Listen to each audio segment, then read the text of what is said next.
Cek. Wah, ini satkernya mana? Baru 2. BPTI udah di sini. Ya, literally wajib. Om Yunusnya OTW. Ada yang di Zoom nggak? Ada Zoom nggak sih, Pak Badau?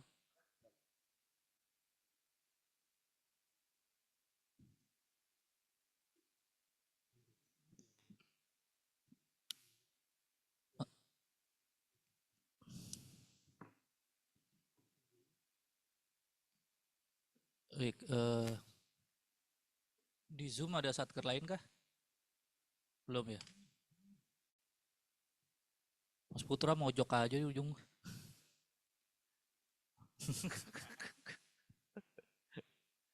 Baik, Assalamualaikum warahmatullahi wabarakatuh. Selamat pagi Mas Angga, mungkin geser ke Mas Putra biar imbang nanti biar nggak guling.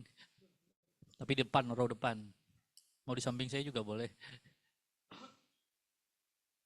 Baik, Paris, rekan-rekan sekalian, teman-teman Satker, selamat pagi, sehat selalu.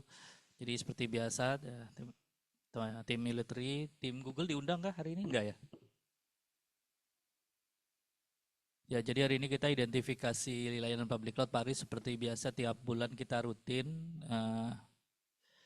Kemarin saat rapat Dewan Pengarah kita dapat wanti-wanti dari Bu Juris karena ini dana penggunaan public cloud sangat besar dan menjadi concern kemarin di RDP DPR. Jadi tolong ini jadi perhatian yang sangat dititik beratkan kepada pemanfaatan yang benar dan jelas. Jadi nanti kalau ada anggota dewan yang mempertanyakan, kita sudah punya justifikasinya. Jadi pesan Bu Juris kemarin adalah bagaimana kita bisa mempresentasikan kebutuhan kita terhadap anggaran yang sudah kita siapkan. Nah, intinya apa dan sebagainya. Nah, kita nggak berharap juga terus-terusan ditanyain Komisi 10. Siapa tahu Komisi 10-nya bulan Oktober ganti, Paris. Cuman kita nggak tahu kan beberapa anggota seperti beberapa itu masih ada kayaknya, masih ada aktif. Jadi media ini, pertemuan ini bisa menjadi justifikasi kita terhadap kebutuhan apa saja yang dibutuhkan teman-teman Satkar, kenapa harus memilih public cloud. Jadi pertanyaan kemarin yang di anggota dewan itu adalah kenapa harus public cloud, itu kan mahal. Jadi kenapa tidak memanfaatkan yang lain. Nah itu sih intinya di situ. Jadi kenapa apa-apa harus public cloud. Nah seperti itu. Itu cuma beberapa anggota dewan sih, tapi yang selainnya enggak. Jadi memang kemarin sempat disinggung sama Bu Juris dan mudah-mudahan melalui forum ini Paris bisa menjawab hal itu. Terus saya concernnya sih ke teman-teman Satker ya. Jadi teman-teman Satker memang terlihat secara probis dan layanannya memang ada. Selamat datang Pak Ali. Tahu lah. Selamat datang Pak Permenas. Oh salah ya. Oke, mungkin tidak banyak kata, izin silakan Pak Aris memberikan arahan, mungkin memberikan masukan dan sekaligus membuka kegiatan identifikasi layanan public cloud untuk bulan Agustus di tahun 2024. Waktu dan tempat, silakan Pak Aris. Baik, terima kasih Mas Andri. Assalamualaikum warahmatullahi wabarakatuh. Salam sejahtera buat kita semua. Yang saya hormati Pak Andri, selaku penanggung jawab infrastruktur. Dari tim military ada Mbak Diva ya. Mbak Diva, dan dari Satker ada Mas Putra, saya lihat ada Mas Arif, dan rekan-rekan tim tata kelola lainnya. Terima kasih sudah berkenan hadir untuk menghadiri undangan kami dalam penyusunan kebutuhan public cloud. Seperti tadi disampaikan oleh Pak Andri di depan bahwa banyak pertanyaan kenapa harus public cloud. Sebenarnya pertanyaan ini bisa kita pertajam dengan jawaban-jawaban yang memang saat ini sudah ada semacam. Tadi yang pertama adalah kita punya Persesjen nomor 8 ya. Kalau nggak salah nomor 8 ya Mas Andri ya. Tentang bagaimana kita menggunakan public cloud. Dan sudah disepakati bahwa setiap layanan yang akan menggunakan resource di public cloud harus melalui persetujuan rapat komite SPBE. Jadi nggak ada tiba-tiba nyelonong masuk ke dalam sana. Sehingga praktis bahwa penggunaan resource ini diawasi langsung oleh pimpinan, di mana di setiap rapat Komite SPBE ini hadir Bu Sesjen selaku pimpinan dalam hal ini. Sehingga saya firm bahwa apa yang menjadi pekerjaan kita di public cloud ini sudah sesuai dengan arahan pimpinan. Itu yang pertama. Jadi kita nggak usah terlampau risau, karena semuanya melalui mekanisme yang sudah sesuai dengan yang diatur. Itu yang pertama. Yang kedua, kita juga tahu bahwa public cloud ini kan adalah OPEX ya teman-teman. Jadi kita tidak membeli sesuatu yang berlebihan, dalam artian jika usulan dari kebutuhan ini memang sudah sesuai, mungkin melalui suatu kajian, melalui sebuah diskusi, juga melalui sebuah mungkin mekanismenya, bisa juga arahan dari pimpinan, ini semua sudah jelas. Jadi kita pertajam saja 3 hal tadi, baik itu diskusi maupun arahan ataupun juga kajian, silakan dipertajam, sehingga itulah yang menjawab kenapa harus public cloud. Kalau saya tidak begitu risau, karena memang ini diawasi langsung oleh pimpinan. Jadi kalaupun salah kita dalam menerapkannya, ya berarti memang ada salah arahan dari pimpinan, termasuk saya mungkin sebagai pimpinan juga. Namun kalau saya lihat dari pemakaian yang terjadi di public cloud selama ini, so far sudah sesuai dengan aturannya, seperti ada ANBK, ada Puspresnas, ada platform digital, kemudian juga ada LTMPT, semuanya sudah sesuai dengan kebutuhan kita. Kalau nanti ditanya oleh anggota dan kenapa harus public cloud, ini yang harus kita jawab. Contoh bahwa penggunaan dari masing-masing layanan tersebut itu naik turun. Jadi kita harus bisa menjawab dengan kajian bahwa kalau yang sifatnya penggunaannya naik turun atau tidak sepanjang tahun digunakan terus, itu public cloud adalah tempat yang paling pas. Kenapa saya bilang begitu? Contoh ANBK. Ketika penggunaan ANBK hanya di bulan, katakanlah sekarang Agustus hingga Oktober nanti, apakah kita mau belanja sebegitu besar infrastruktur hanya untuk ANBK yang cuma beberapa bulan? Ini nggak cocok. Kalau harus ada di on-premise, maka kemarin ada di public cloud. Kemudian untuk platform digital sendiri, di mana banyak services-services yang digunakan yang ada di Google. Nah ini juga harus kita kaji. Bisa nggak kalau infrastrukturnya di on-premise, tapi menggunakan servicesnya GCP? Ini kita belum pernah mengkaji ini. Jawaban ini harus ada. Kenapa saya bilang ada? Kalau nanti secara hitungan kita menggunakan resource yang ada di on-premise cloud kita, kemudian menggunakan services yang ada di Google Cloud ini bisa, dan secara hitung-hitungan nanti lebih murah yang seperti itu, ya sudah, best practice-nya kita informasikan ke pimpinan. Sebenarnya bisa loh Pak, Bu, model-model seperti ini dilakukan walaupun servicesnya memang ada di Google Cloud. Nah ini yang harus kita pertajam. Jadi jawaban-jawaban kita ke siapapun yang bertanya terkait dengan kenapa sih harus public cloud, kenapa sih harus public cloud, ini bisa dijawab dengan teknis maupun juga kebijakan. Jadi rekan-rekan semua, yuk kita sama-sama melakukan penajaman terhadap penggunaan public cloud ini, sehingga kita bisa memberikan jawaban yang tepat tanpa berpikir lagi bahwa oh ini kayaknya kurang pas nih penggunaan public cloud-nya. Ayo kita sama-sama berikan jawaban, berikan kajian, berikan diskusi. Kalau perlu sesekali memang kita mungkin diskusi dengan anggota dewan yang kalau katakanlah diundanglah main ke Pusdatin oleh Kapus. Kemudian kita sedikit memberikan paparan yang lebih teknis dan lebih deep tentang apa sih yang dibutuhkan dari public cloud ini, kehandalannya, kemudian kecepatannya dalam melakukan on dan off ataupun penambahan resource-nya. Ini jadi penting karena kalau kita menggunakan on-premise, contoh yang sekarang sedang saya hadapi, dilematis yang cukup berat yaitu di mana PDM membutuhkan peremajaan server yang cukup besar nilainya. Terus terang saya juga worry atau takut. Karena apa? Apakah sizingnya sudah benar? Kalau di public itu sangat gampang, sizing nggak benar tinggal turunin aja. Contoh, kita pesen nih sama GCP 100 VM. Ternyata pas dilihat hanya 50 VM yang efektif. 50 bisa kita take down. Permasalahannya kalau belanja, ini jadi masalah. Ketika kita beli 10 server yang sifatnya bare metal, kita lakukan virtualisasi, kemudian kita gunakan, ternyata apa? Hanya 5 server yang optimal. Bagaimana dengan 5 server? Ya nggak tahu gimana nih. Itu akan berbahaya buat kita. Tapi kalau public cloud sangat mudah untuk dikendalikan. Kalau satu lagi bicara public cloud ini sangat mahal loh, sesuai dengan kebutuhan saya bilang itu. Kenapa sesuai dengan kebutuhan? Ya karena memang kita butuh kehandalan sebuah layanan. Ketika sebuah layanan itu masuk ke dalam kategori prioritas. Nah, kembali lagi siapa yang menentukan prioritas? Ya koordinator SPBE dalam hal ini. Mungkin sebuah rapat komite SPBE.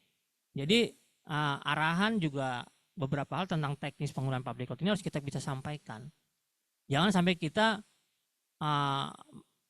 merasa bahwa kita sudah melakukan yang terbaik, tapi kita nggak pernah ngomong juga.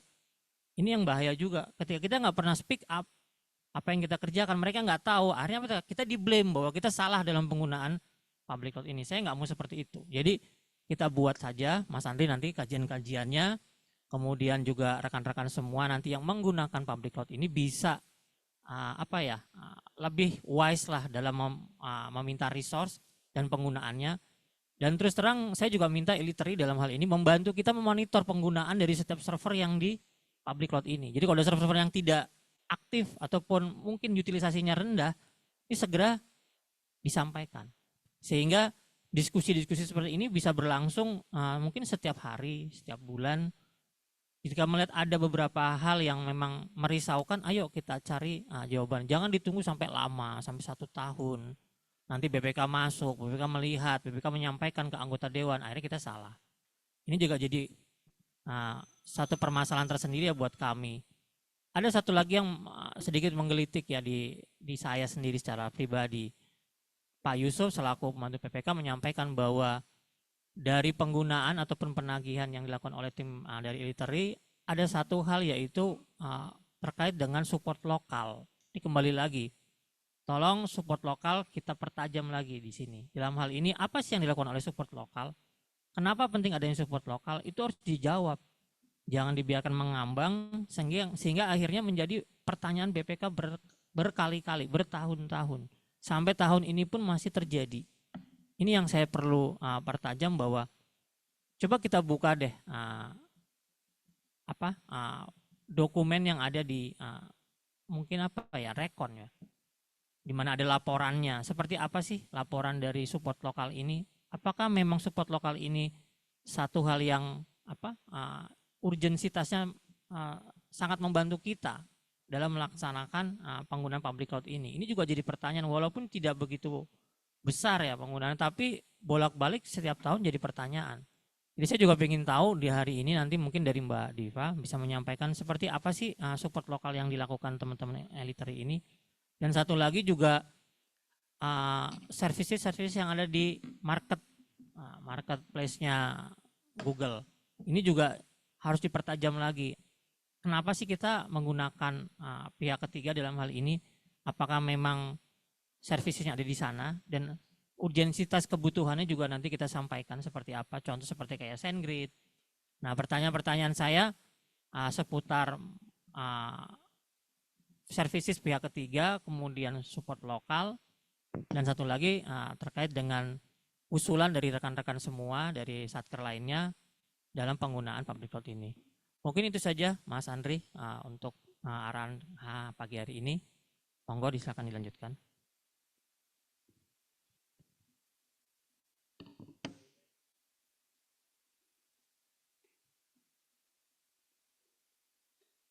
Oke, rekan-rekan, seperti biasa kita lanjut ya. Terima kasih Faris. Kita lanjut dengan sesi untuk identifikasi seperti biasa dimoderatori oleh Bapak Ferry. Silakan Pak Ferry.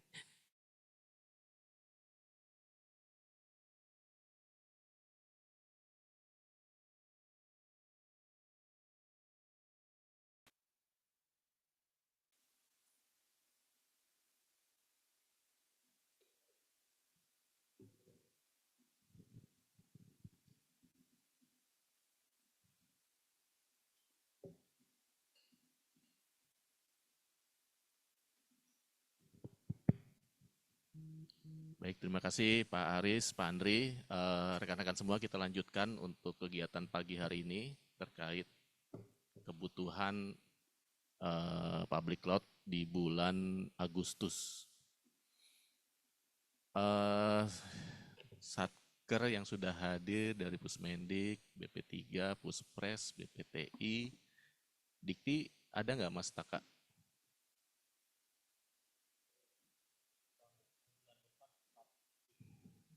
Ya, nah ini ya, KIP. Oke, yang belum hadir atau di Zoom ada rekan Dikti, Mas Taka? Belum ya? Oh, Mas Yunus OTW.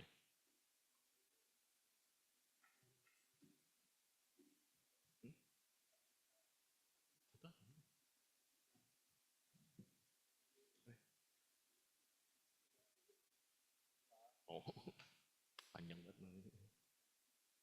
Oh, sama Mas Ali ya, sudah hadir. Gimana Mas Ali? Zoom.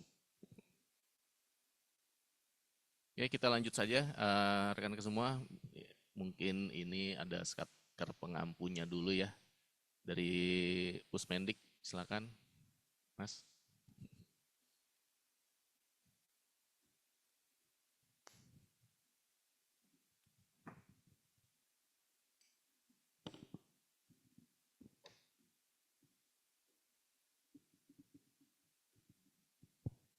Baik, Assalamualaikum warahmatullahi wabarakatuh.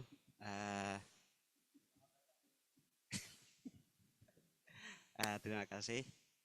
Jadi kebutuhan Pusmendik untuk bulan Agustus itu yang pertama itu ada simulasi ANBK jenjang SMA, SMK, SMP itu di tanggal 5, mulai tanggal 5. Kemudian ada gladi bersih dilanjut dengan pelaksanaan ANBK utama. Itu rundown itu tanggal 5 sampai tanggal 22 Agustus. Untuk bulan Agustus. Kemudian kemarin juga kita kirim ini ya, udah saya sampaikan juga ke Mas Faisal terkait perubahan permintaan GCP-nya. Karena awal tahun kita sempat lakukan optimalisasi, jadi dari perubahan dari 2023 ke 2024 itu mengurangi size-nya paling. Mengurangi ada memori, ada jumlahnya juga. Itu uraiannya ya. Iya, contohnya misalnya di bank soal jumlah sebelumnya itu ada 10, tahun ini jadi 5. Kemudian di SQL Cloud sebelumnya 5, sekarang jadi 1 gitu. Jadi ada perubahan jumlahnya. Detailnya sih ada di suratnya. Ya. Paling untuk bulan Agustus dari Pusmendik itu sih.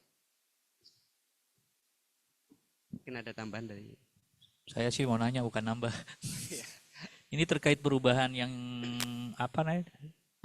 pengurangan sama downscaling spek. Ini permanen atau temporary? Seharusnya permanen selama 2024 sekarang. Oke. Mana? Mas Arif ngikutin itu enggak proses transisi pengelolaan infra NBK? Kalau secara detail enggak, tapi untuk informasinya sih ngikutin. Terakhir gimana statusnya? Status kan terakhir itu masih di ini ya, di Radio Lab dari dari GovTech terus ke Radio Lab. Tadi katanya Radio Lab itu mau diserahin ke Ilitery ya. Terakhir sih udah di Ilitery kalau nggak salah posisi sekarang itu.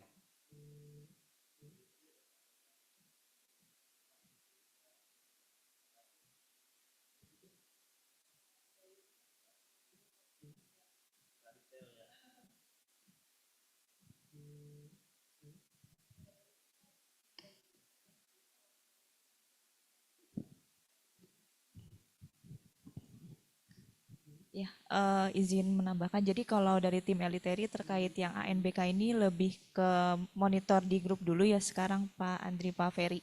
Jadi kita lebih standby ketika nanti ada tim Radia Labs ada kendala dari sisi misalnya race ticket support ke Google ada isu atau seperti apa itu melalui Eliteri sejauh ini. Nah, cuman kalau kita lihat di grupnya belum ada percakapan yang masif gitu sih Pak.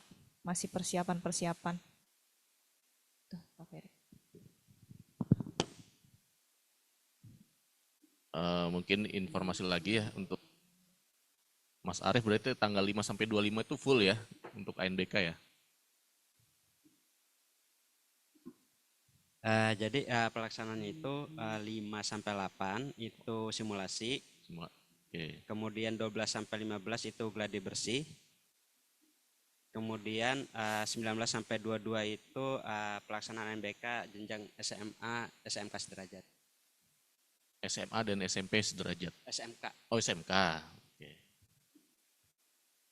Surat itu yang kemarin ada perubahan spek ya, sama domain ya, digabung ya? Itu suratnya kan ya? Ya, ada di suratnya, detailnya ada di surat. Oke. Untuk domain sudah ya di pointing ulang. Tinggal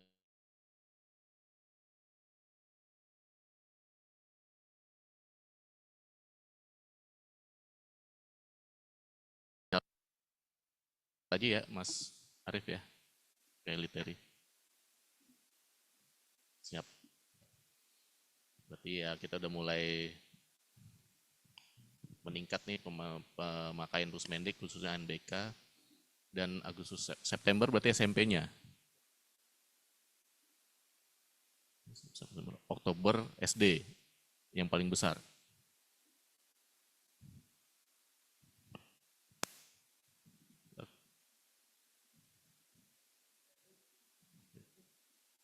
Yang SSL udah clear belum Mbak Diva? Yang kemarin Iya. yang sudah Udah. kemarin aman sudah ya? dicoba sudah bisa sih Pak. Oke. Baik, terima kasih Mas Arief atas informasinya. Berarti nanti Agustus kita sudah berkutat dengan ANBK, SMA, dan SMK derajat. Oke, ada lagi Mas Arief? Cukup ya? Baik. Kita lanjut ke BP3, Mas Putra. Silakan.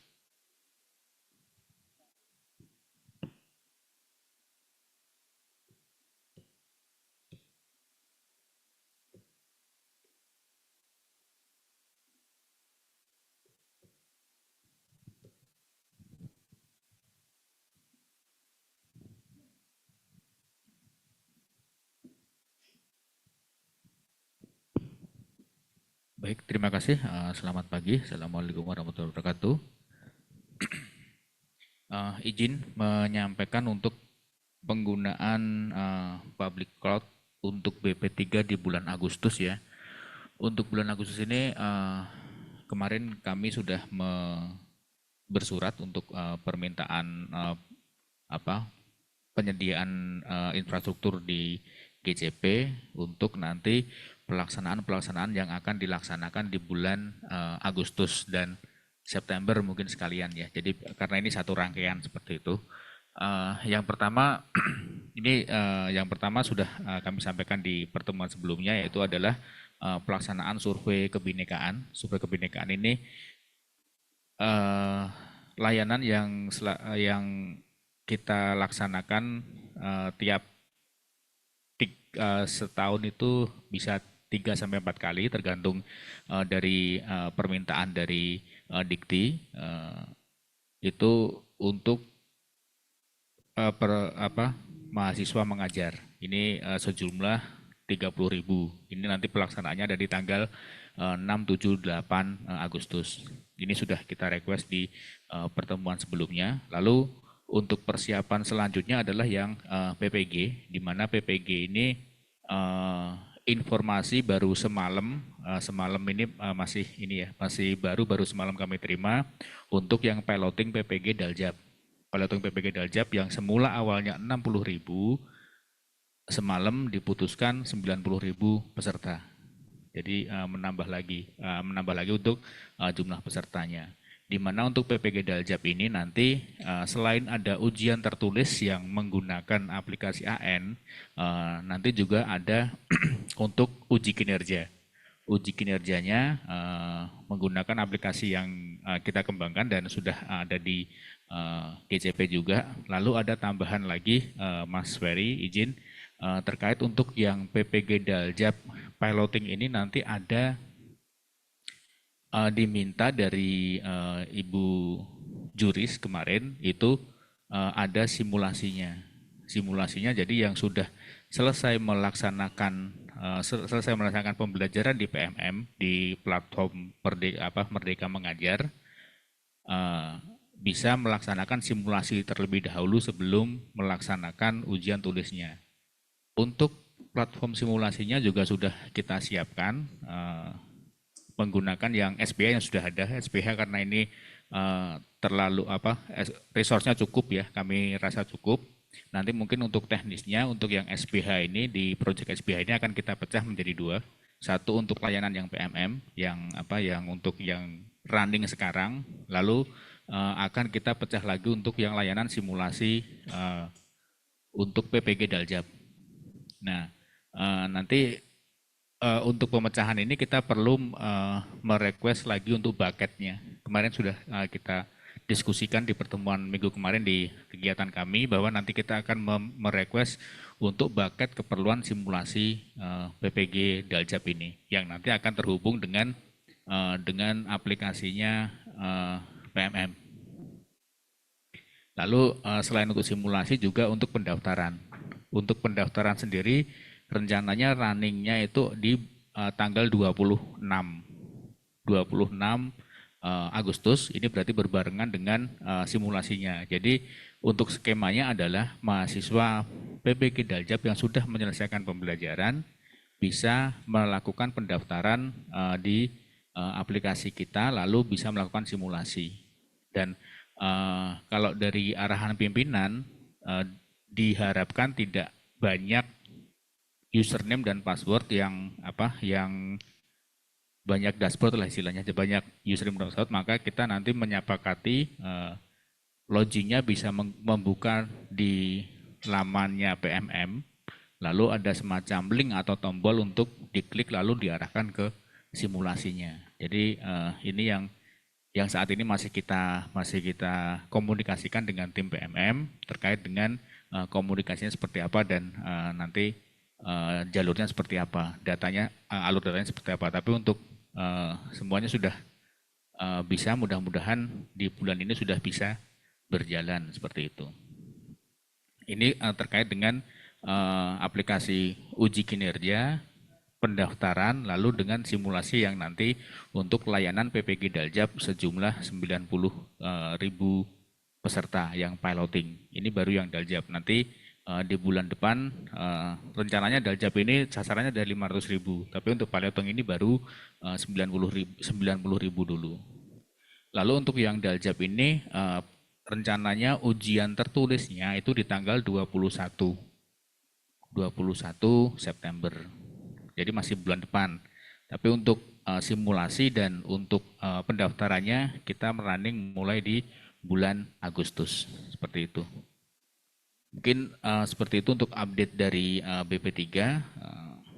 Selanjutnya waktu kami kembalikan. Baik, terima kasih Mas Putra. Jadi full untuk registrasi simulasi aja ya bulan Agustus ya? Untuk bulan Agustus ini adalah pendaftaran dan simulasinya. Simulasinya menggunakan platform yang bukan menggunakan external browser dan tapi kita menggunakan web kayak SNPMB gitu. Hanya saja nanti untuk simulasi ini dibuka sekitar 5 hari atau 1 minggu lah. Jadi mahasiswa itu bisa melaksanakan simulasi di hari tersebut, seperti itu. Oke, tadi targetnya 90.000 ya. Untuk simulasi juga 90.000 nanti target. 90.000. Dan tadi untuk ujian tertulis menggunakan AN. Menggunakan ANBK. Nah ini Mas Arief ada bentrok di baru simulasi ya? Simulasi udah pakai AN juga ya? Kalau simulasi menggunakan aplikasi BP3. Oh beda? Beda. Oh, nah untuk pelaksanaan ujian tertulisnya itu di September tanggal 21 itu sudah kita komunikasi dengan teman-teman Pusmen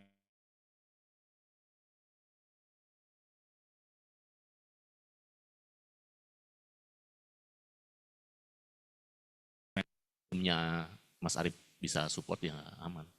Kita takutkan bentrok aja ini. Dan tadi link pendaftaran tuh di platformnya PMM ya nanti. Betul. Nanti mengarahnya ke platform yang non prioritas ya, yang dipegang oleh BP3. Ini komunikasi dengan PMM nggak ada isu ya? Selama ini masih aman, lancar. gitu? Iya.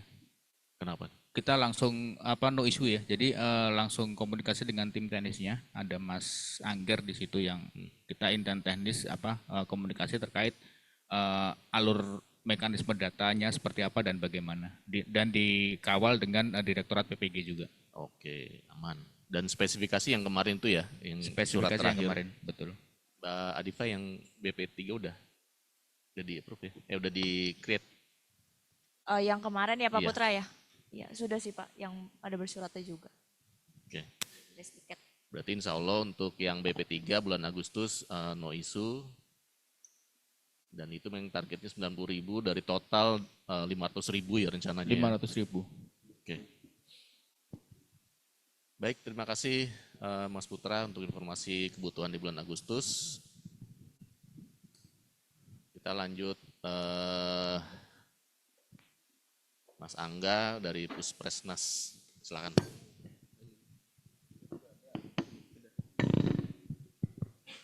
Baik, terima kasih. Untuk Puspresnas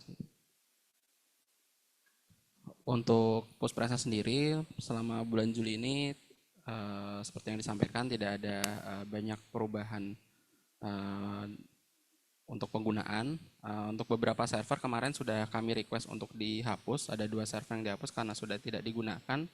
Dan di minggu lalu itu kita lihat lognya sempat aktif. Jadi khawatirnya disalahgunakan. Jadi kita udah request untuk dihapus. Mungkin nanti bisa disampaikan progresnya apakah sudah dihapus. Lalu untuk bulan ini fokusnya melanjutkan yang interkoneksi. Minggu lalu juga sudah dibahas dengan tim dari Pusdatin maupun dari Elitery. Sekarang progresnya tinggal tuning aja katanya. Untuk penggunaan di bulan Agustus masih sama, belum ada perubahan signifikan. Lalu tadi sih sebenarnya agak menarik yang tadi tentang wacana infrastruktur pakai on-prem tapi servisnya pakai GCP gitu ya.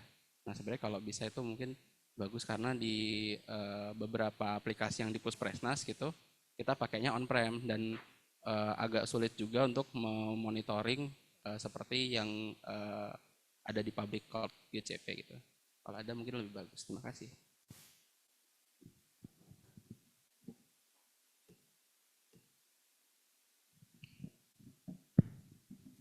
Baik, terima kasih Mas Angga. Berarti untuk Puspres Agustus belum ada event yang signifikan ya, masih umum aja ya. Sehingga kebutuhan public cloud-nya tidak ada perubahan, cuman tadi ada request untuk penghapusan ya. Ini Mbak Diva udah ada tiketnya belum? Kemarin sudah ya Pak ya? Ya. Udah aman? Sip. Lanjut ke sebelahnya. Mas Fajar. Tuh kan, kalah lagi aja Om Ijar. Oke, makasih Mas Ferry. Untuk BPTI sendiri, pertama kami melaporkan kalau dari penggunaan server relatif aman tanpa ada kendala. Namun di bulan Agustus mungkin ada beberapa server yang peaknya akan naik. Pertama data staging, ini Mbak Diva. Data staging itu mulai ada aktivitas karena semua hasil dari 42 aplikasi Ajang akan termuara di data staging. Nah ini yang kemarin jadi konsentrasi oleh Kepala BPTI dan tim manajemen. Sejauh ini kita tidak punya backup. Karena yang arahan itu kan memang kita juga tidak punya lagi satu slot untuk membangun server lokal ya. Dan punten ini Mbak Diva mungkin ya mengingatkan ya karena saling menjaga. Karena di awal bulan April itu untuk data staging justru down dari Elitery-nya.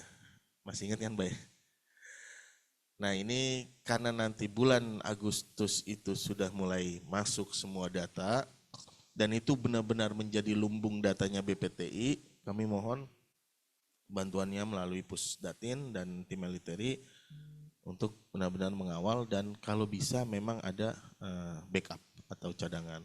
Takutnya terjadi seperti kemarin ya. Untung kemarin masih dummy gitu kan. Nah, itu aja. Kemudian server data juri kemungkinan kalau tidak Agustus akhir atau September itu mulai lagi kami akan lakukan open ticket untuk dinaikkan kembali spesifikasi servernya. Nah untuk bulan Agustus ini ya ini banyak yang justru sudah mulai nasional. Untuk OSN sendiri karena sudah dipegang oleh tim Pusmendik ya, itu mungkin aman ya dari server OSN di BPTI. Kemudian untuk O2SN ini hampir semua jenjang pendidikan itu ada aktivitas di O2SN servernya. Kalau tidak salah BPTI ada 2 server dengan 3 tim pengembang di situ. Kemudian untuk LKS, servernya Diksus yang LKS itu akan naik juga kira-kira di pertengahan bulan Agustus sampai tanggal 24 sampai akhir. Dan yang dekat dengan awal Agustus kami mohon bantuannya untuk pelaksanaan Satria Data. Nah, Satria Data itu akan dimulai, sedang dimulai dari kemarin sampai tanggal 2 Agustus besok. Dan kemungkinan aktivitasnya akan naik dan kami mohon bantuannya. Kemarin menindaklanjuti Pak Ferry sudah ngobrol dengan Pak Andri, kemungkinan bolehkah kami untuk mungkin ya di tahun depan gitu, kembali meremapping. Jadi server yang digunakan oleh beberapa tim pengembang ini tidak campur aduk. Itu yang kuat kemarin ya. Nah, untuk tindak lanjutnya apakah kami harus bersurat ataukah kami masukkan sebagai rencana kebutuhan di tahun 2025? Nah, ini gimana Pak Ferry? Mungkin itu dari BPTI. Terima kasih. Assalamualaikum warahmatullahi wabarakatuh. Waalaikumsalam warahmatullahi wabarakatuh. Mungkin yang menjawab. Baik, saya mau menanggapi.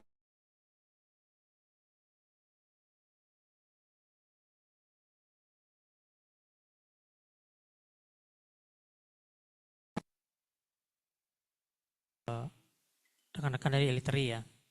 Setahu saya terkait dengan proses layanan yang kita request, saya kurang tahu nih. Nah, nanti jawabannya seperti apa. Tapi harusnya SLA dari GCP ini kan 99,9 lah. Intinya saya minta waktu itu bahwa setiap layanan yang live di GCP harus di backup di 3 tempat zone yang ada di GCP. Sehingga tanpa meminta pun seharusnya mereka sudah paham. Tidak hanya backup, tapi kalau bayangan saya adalah backup layanan, bukan cuma backup data. Backup data pasti harusnya ada. Nah ini saya mau nanya lagi sekali lagi, apakah memang rule of the game-nya dari teman-teman Puspresnas ini masuk ke dalam lingkup itu, di backup di 3 zone yang ada di Indonesia, apa tidak gitu loh, sehingga memberikan kenyamanan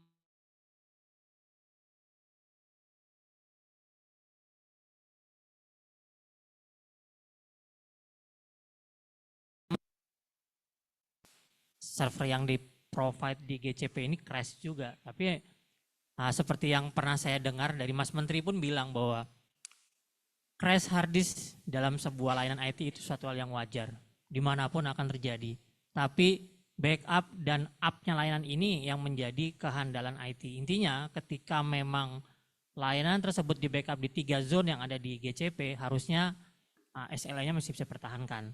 Kemudian juga saya juga perlu keyakinan lagi nih. Nah, nanti tadi kan disampaikan oleh dari BP3TI bahwa Intuk masih dummy nih. Nanti kalau benar-benar up layanannya akan seperti apa? Mungkin bisa dijelaskan sedikit Mbak Diva. Terima kasih Pak Aris, Pak Fajar atas masukannya. Jadi memang terkait backup ya Pak Aris dan Pak Fajar. Jadi memang untuk sekarang kondisinya itu sudah kita otomatis ketika kita nge-create several itu langsung kita nyalakan backupnya yang dimana disimpan di snapshot dan langsung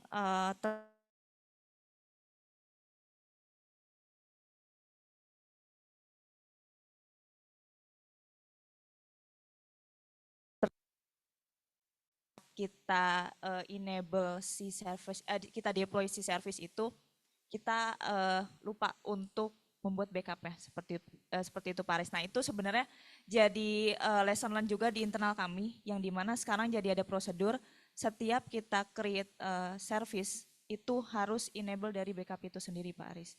Jadi kemarin memang insidennya sempat kayak gitu ya Pak Fajar, cuman kemarin langsung kita recovery juga. Jadi dari sisi kita juga bantu deploy untuk aplikasinya juga Pak Aris, kayak gitu Pak. Pak Aris, punten Mbak Diva sebagai tambahan aja. Karena untuk ada dua aplikasi ini agak sedikit berbeda pengembangannya. Kami dalam tanda kutip nomenklatur kontraknya itu beli putus.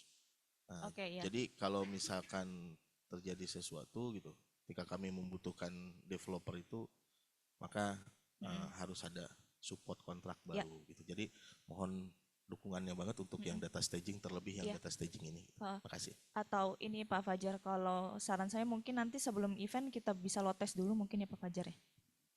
Oh, load testnya dari? Ada aplikasinya nggak Pak? Nanti Ada. coba kita ada aplikasi sendiri Pak, semacam namanya loader.io. Oh boleh. Itu, jadi itu sekarang pun udah berjalan ya Pak, di OSN pun kemarin sebelum event berjalan kita lakuin load test. Nah itu mungkin bisa kita load test dulu. Nanti pun kan ini kemarin kan sempat maksudnya misalnya memang dari tim Eliteria ya Pak ya. Nanti kalau misalnya ada sisi aplikasi yang harus di recovery, nanti dari tim Eliteria akan provide Pak. Siap Pak. Nanti kita japrian biasa. Boleh Pak. Makasih. Makasih Pak. Mungkin menambahkan juga yang buat Mas Fajar ya. Sebenarnya kita ada prosedur nih untuk bisa up dalam hal layanan publik. Jadi aplikasi memang harus lolos dari pentest dan load test. Nah ini yang saya nggak tahu nih, Mas Andri mungkin nanti bisa sedikit menjawab. Apakah sudah lakukan pentest juga terhadap aplikasi tersebut, hasilnya seperti apa? Minimal kalau minor-minor kita nggak masalah lah. Karena sekarang kan rame nih ya, masalah ransomware, terus kemudian data yang terpapar di dark web dan segala macam. Sehingga jangan sampai nanti kalau ada kebocoran data, sekali lagi BSSN bilang ini kesalahan tata kelola. Kalau kesalahan tata kelola ada di kami lagi nih, sama juga bohong, kita ngelempar ke sana, feedbacknya balik ke kita lagi. Jadi tolong teman-teman yang punya layanan yang ada di publik, ini harus lolos pentest dan load test. Ini saran saya ya, supaya kita semua menjaga masing-masing. Dalam pengertian, ini kan layanannya Kemdikbud, kita nggak bicara ini BP3TI, ini Puspresnas, itu di luar dari konteks ya. Kita bicara bahwa kita satu keluarga besar yaitu Kemendikbudristek. Sehingga nanti kalau ada apa-apa kita bisa saling membackup. Tapi kalau nanti masing-masing tidak peduli ya saya juga tidak mau backup yang tidak peduli gitu loh. Intinya sudah kami sarankan namun belum dijalankan. Intinya begini, seperti kebijakan backup. Sudah pasti orang berpikir itu penting. Permasalahan dijalankan apa enggak, yang penting itu kan masalahnya. Bukan masalah penting dan tidak penting, dijalankan apa enggak. Udah tahu penting nggak dijalankan, akhirnya kejadian. Ini kan sebenarnya kayak gini. Jadi tolong teman-teman semua yang nanti memiliki layanan di public cloud ini bisa melakukan koordinasi dengan Pusdatin terkait dua hal ini, pentest dan load testnya. Jadi kami juga merasa aman dan nyaman terkait dengan hal tersebut. Begitu, mungkin Mas Andri bisa menambahkan. Oke, mungkin kalau yang di GCP udah mature kali ya SOP-nya ya. Jadi tapi saya nggak tahu juga kan, biasanya kalau teman-teman GovTech kan sebelum masih staging pasti pentest, load test dulu baru dia masuk ke production ya. Nah, ini kita juga harapkan sekarang seperti itu. Jadi sejak kejadian kemarin itu sudah ada edaran nasional dari BSSN berlaku untuk seluruh KL, mau yang di public mau di on-prem. Layanan tidak akan live sebelum ada jaminan pentest, load test, dan diinstal EDR, Endpoint Detection and Response, itu kayak antivirus. Jadi 3 itu parameter itu. Nah, jadi tapi kita bicara dari sisi teknis ya. Kan biasanya kalau di kementerian kita kan besok harus live, minta eselon 1 harus up. Nah, itu lain cerita tuh. Nah, saya nggak tahu nanti kebijakannya. Nah, itu nanti kita mau sampaikan. Tapi kalau kemarin di rapat SPB kemarin itu sudah disepakati seperti itu. Jadi nanti teman-teman mau di on-prem, mau di GCP, mau di platform manapun, ya 3 parameter itu harus dilengkapi dulu. Jadi ada pentest, load test, sama install EDR. EDR-nya terserah, bisa provide sendiri, tapi Pusdatin, di GCP pakai EDR apa? CloudStrike, Pak. CloudStrike yang kemarin ya, isu. Ya. Just kidding. Ya kalau di GCP kan EDR-nya sudah pakai CloudStrike tuh, udah salah satu parameter udah terpenuhi. Nah kalau di kami tuh ada jadi gini izin Pak ya, Pak Aris. Jadi kita ini di ujung nih, kita eksekutor. Tapi yang melakukan pengajuan pentest, load test, sama instalasi EDR itu bukan di kami, tapi di timnya Pak Dwi. Jadi nanti teman-teman kalau ada itu silakan langsung berkoordinasi dengan timnya Pak Dwi untuk melengkapi itu semua. Tanpa itu kita lengkapi, izin domain kita nggak akan go live-kan dulu. Nah, ini yang menjadi penting bagi kita semua sih teman-teman. Itu aja sih Pak Aris, nanti mungkin setelah ini kita akan konsolidasi dengan tim Parki. Ya, baik. Terkait pentest sama load test ya dan EDR ini kan sebenarnya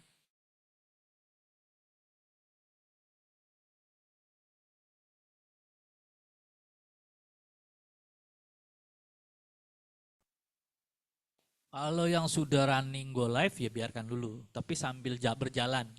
Jadi nggak harus di take down dulu baru enggak.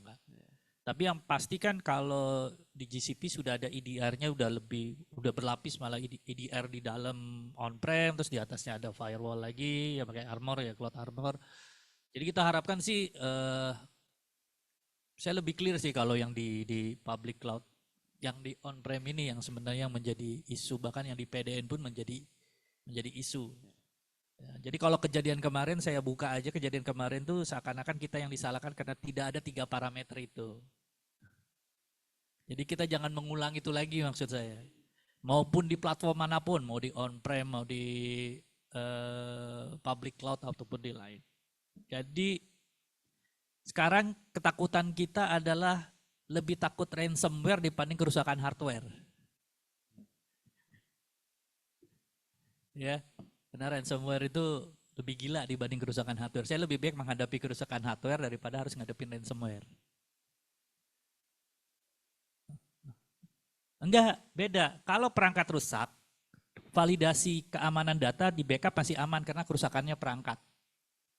Kalau ransomware, bagaimana kita memvalidasi hasil backup kita tidak terinfected sama ransomware? Kan nyambung tuh.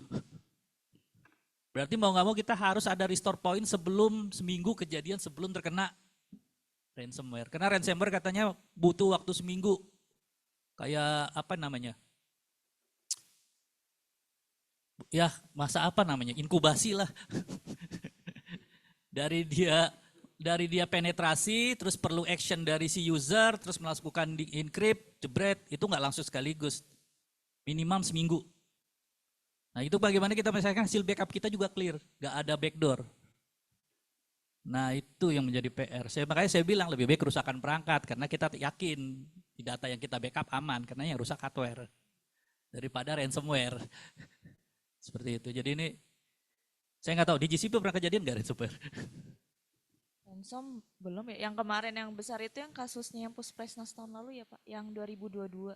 Ya, sempat ada mining itu. Mining kan, kalau mining masih oke lah, cuman CPU usage dan sebagainya. Iya. Ya itu aja sih, Taman Sari Paris, terima kasih. Nanggapi sebentar, Pak Andri. Oh sebelum nanggapin saya mau nyapa abang saya. Selamat datang Mas Yunus.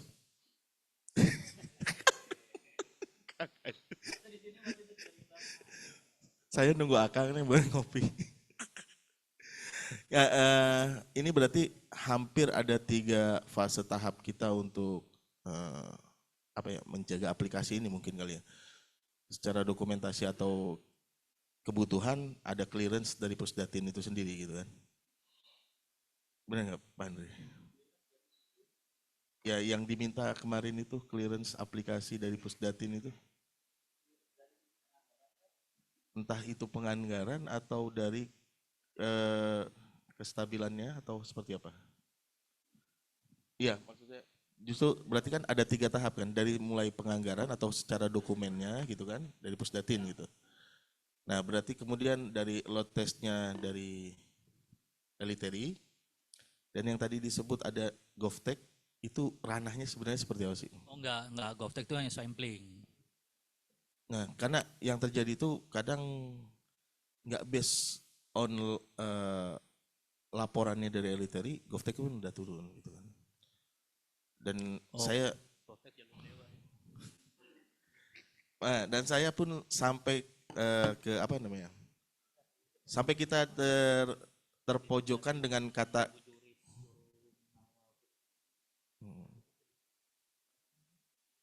GovTech ada banyak Pak. Yang sering yang terakhir Bu Ulan. Oke. Sebelumnya itu Pak Edi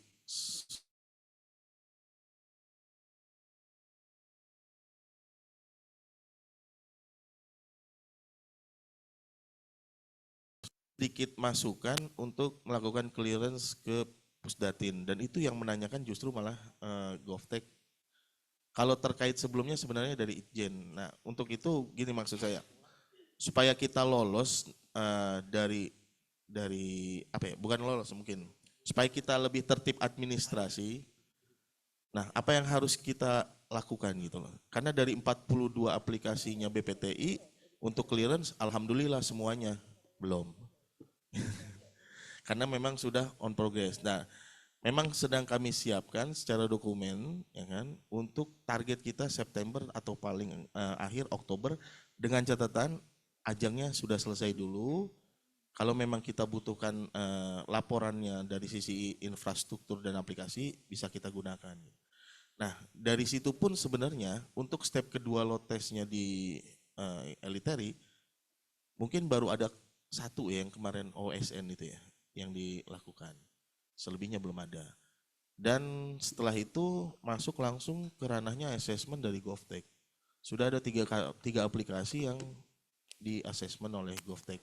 Dan saya juga kurang tahu punten dari tujuan ataupun hasil yang mau didapatkan dari GovTech itu seperti apa gitu. Karena ketika dia mengassessment tim pengembang, saya juga nggak mau ikutan karena kan kita kan sebagai penunjuk yang itu kan, ya kan nggak mungkin kita mengassessment produk kita sendiri gitu kan, tidak mungkin mengassessment itu. Nah maksud saya apakah cukup dengan secara penganggaran dokumen clearance-nya Pusdatin, kemudian load test atau pen testnya dari Eliteri saja gitu. GovTech itu hanya sekedar monitoring atau jika ada accidentally gitu. Mungkin itu di-clearkan seperti apa gitu. Baik, gini Mas, tadi kan sempat disampaikan beberapa hal ya terkait dengan clearance dan assessment.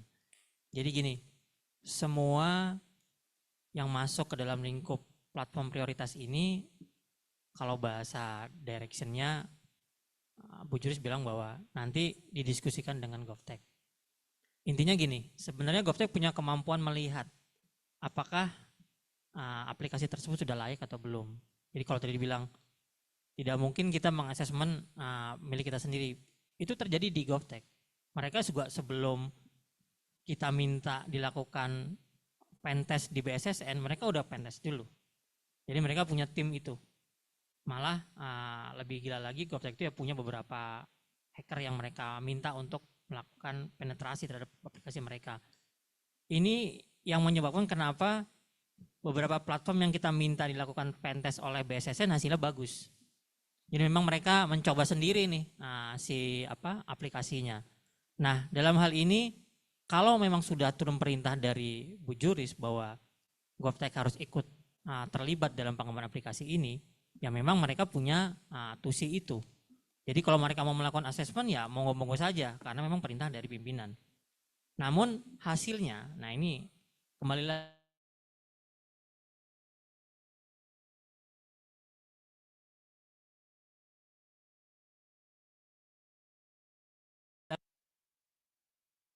jelek. Ini inline dengan aplikasi lainnya. Intinya gini, kalau mau selamat di BSSN, mendingan di assessment dulu oleh si GovTech ini. Kalau memang mereka ditugaskan seperti itu. Jadi nggak apa-apa Mas Fajar. Kalau memang mereka ingin assessment silahkan, tapi minta hasilnya. Hasilnya itu kita perbaiki. Nanti pada finally kita bawa ke BSSN, kita uji di sana. Karena apa? Stempel BSS ini jauh lebih kuat ketimbang stempelnya GovTech yang diakui secara nasional tentunya.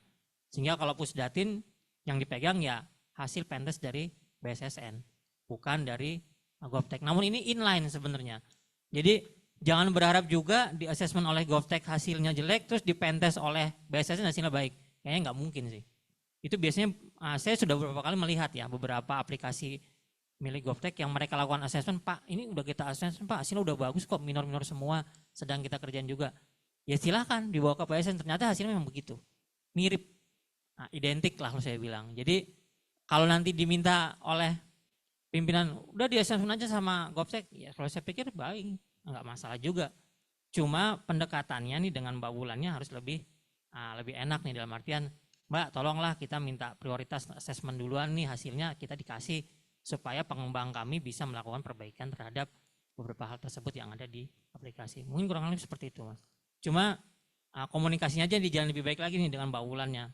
Mungkin kalau saya diundang nanti di rapat-rapatnya saya akan ngomong sih ke mereka. Mereka sebenarnya kalau kita jelaskan dengan bahasa yang mereka pahami juga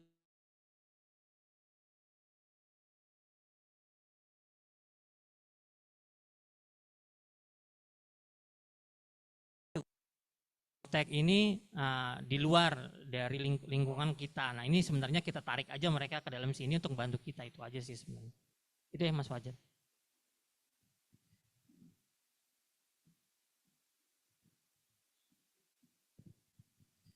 Enggak sih sebenarnya cuman wondering aja sih. Kan dari awal Bu Juri sudah nugasin tim GovTech buat assessment ya.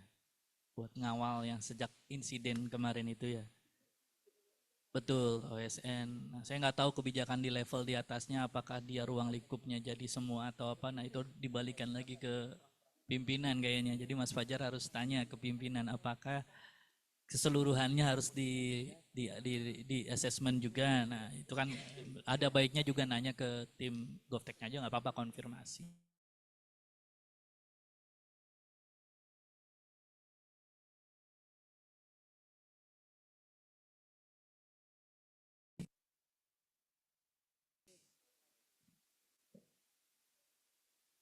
Iya, kalau load test pentest itu bukan ke asesmennya sisinya GovTech, karena asesmen kan ngelihat dari sisi metode pengembangannya, arsitektur aplikasinya seperti apa. Kalau kita kan pentest load test itu lebih ke ini ready untuk go live dan itu kita pengen yakini berfungsi. Itu aja sih batasannya untuk pentest dan load test. Ya jadi nggak nyinggung ke masalah metode pengembangan dan sebagainya. Oke, siap. Untuk asesmen ini beda lagi ya sama yang asesmen yang dari EduCert. Waktu itu kan kita beberapa kali pernah ya di Simte maupun di Kurasi. Nah itu yang Beda.